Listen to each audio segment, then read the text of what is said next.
dari banyak tugas dan sifat pengabdiannya yang khas di bawah permukaan air dengan sendirinya memiliki ciri yang khas, baik teknologinya maupun dari kehidupan awaknya. Sebagai salah satu unsur kekuatan TNI Angkatan Laut, kapal selam diorganisasikan dalam Satuan Kapal Selam Armada Republik Indonesia Kawasan Timur yang berpangkalan di Surabaya. Moto Wira Ananta Wira yang berarti tabah sampai akhir menunjukkan bahwa penugasan di kapal selam senantiasa mengutamakan sifat profesionalisme, kebenaran, dan kesetiaan terhadap tugas. Diawaki oleh prajurit-prajurit TNI Angkatan Laut yang tangguh, kapal selam merupakan salah satu unsur sistem senjata armada terpadu yang disingkat SSAT. SSAT yang merupakan tulang punggung kekuatan TNI Angkatan Laut terdiri dari unsur kapal, yaitu kapal selam dan kapal permukaan, pesawat udara, marinir, dan pangkalan. Sejarah kapal selam di Indonesia lahir di tengah heroisme perang kemerdekaan dengan dibuatnya kapal selam pertama yang diilhami keinginan menerobos blokade laut Belanda tepatnya pada tahun 1947. D. Ginagan, seorang perwira Angkatan Laut Republik Indonesia yang berpangkat kapten, berhasil merancang dan membuat sebuah kapal selam yang berbobot 5 ton. Dengan diawaki sendiri oleh D. Ginagan, kapal selam ini diuji cobakan di Kalibayung, Yogyakarta. Keberhasilan uji coba ini membawa dampak positif bagi perjuangan bangsa Indonesia, terutama dalam menumbuhkan rasa cinta tanah air dan rela berkorban demi tegaknya kemerdekaan Republik Indonesia. Seiring dengan kemajuan teknologi, kemampuan kapal selam terus dikembangkan oleh beberapa negara-negara besar, antara lain Amerika Serikat, Uni Soviet, dan Jerman. Menurut kemampuan daya jelajahnya, kapal selam terbagi atas beberapa kriteria, yaitu ocean going, coastal going, dan rigid submarine. Dari Uni Soviet, salah satu produksinya yang handal dari jenis ocean going, yaitu kapal selam Whiskey Class. Dengan semakin kompleks tuntutan tugasnya, TNI Angkatan Laut pada tahun 1959 menambah sistem kesenjataannya dengan kapal selam.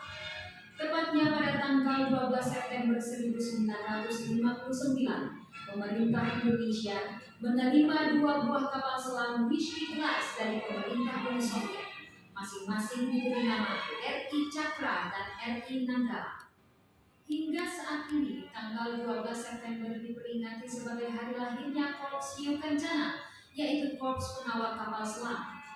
Kemudian pada bulan Januari sampai Desember 1962, berturut-turut 10 buah kapal selam tiba di Surabaya, yaitu RI Nagabanda, RI Chandrasa, RI Trisula, RI Nagaransang, RI Wijayadanu, RI Hendrajala, RI Brahmastra, RI Pasopati, RI Cundamani, dan RI Alugoro.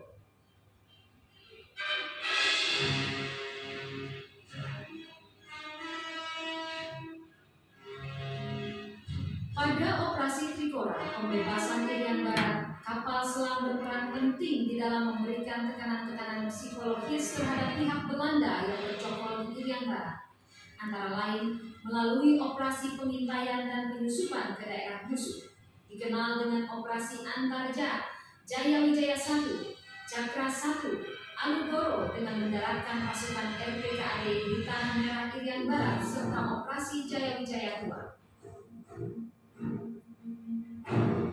Sejalan dengan perkembangan teknologi, berangsur-angsur kapal selam Whiskey Class digantikan tugasnya oleh kapal selam dari Jerman jenis SS-209.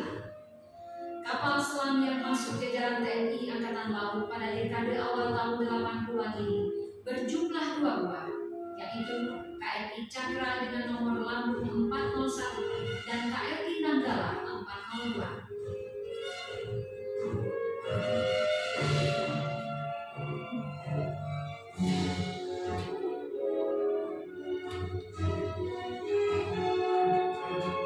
Sedangkan KRI Pasopati bernomor lambung 410 mengakhiri masa dinasnya bagi TNI Angkatan Laut yang ditandai dengan penurunan ular-ular perangnya.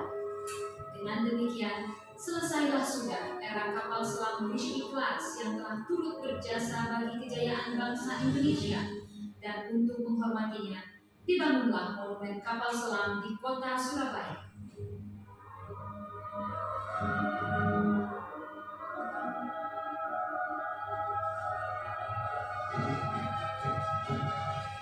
Keberadaan monumen kapal selam bukan hanya sekedar pelestarian bangunan kapal selam, tetapi lebih dari itu merupakan ungkapan rasa hormat atas jasa-jasa para pahlawan laut yang gugur dan tenggelam sebagai pahlawan-pahlawan tanpa batu nisan.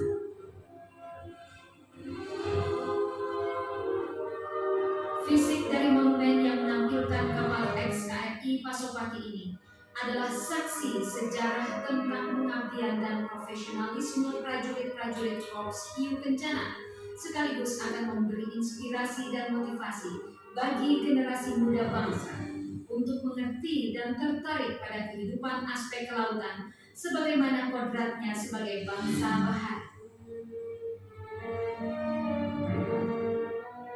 Selain itu, monumen kapal selam menjadi saksi, bukti, dan bakti akan kejayaan bahari kita sebagai persembahan bagi prajurit-prajurit Matra Laut dan juga bagi segenap rakyat Indonesia.